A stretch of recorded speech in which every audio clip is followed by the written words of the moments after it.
Bueno, estamos hoy en la 12ª edición del Aragón Negro con un premiado, con Bernard Miner. Enhorabuena por el premio, Bernard, buenas tardes. Muchas gracias, buenas tardes. Estamos de vuelta en Aragón, estamos de vuelta donde tú viviste hace muchos años. ¿Cómo recuerdas aquella época en Huesca? Es muy lejos, ¿no?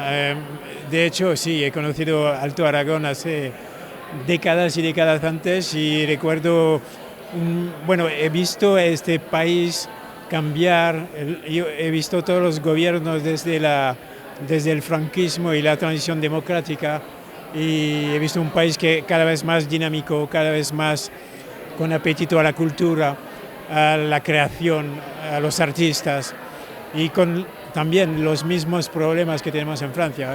Es muy interesante para un autor seguir esta evolución de España y específicamente de Aragón, porque yo tengo un vínculo muy especial con Aragón, por supuesto. Mi madre nació en Aragón, en Alto Aragón, en Ribagorza.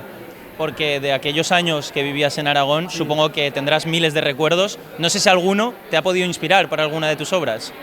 Ahora mismo no, porque mis novelas son muy contemporáneas, pero sí, tengo mil recuerdos. Por ejemplo, yo he vivido algo que tú no has conocido, que se llama la movida, revolución cultural, artística. Yo tenía 20 años, tenía tu edad más o menos cuando fue la movida y fue un momento extraordinario. Porque hoy se te premia por toda tu carrera, por ser uno de los líderes del género negro. ¿Qué se siente al recibir un premio en una gala como esta, en el Festival Aragón Negro? Bueno, es una recompensa enorme, es un reconocimiento, porque ya he visto la lista de los presidentes, he visto gente como John Connolly, Ann Perry, Lorenzo Silva, Leonardo Padura.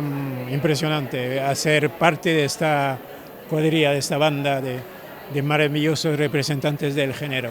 ¿Y qué se espera para la gala de hoy? ¿Qué le gustaría ver? Más allá de su premio, lógicamente. Sorpresas.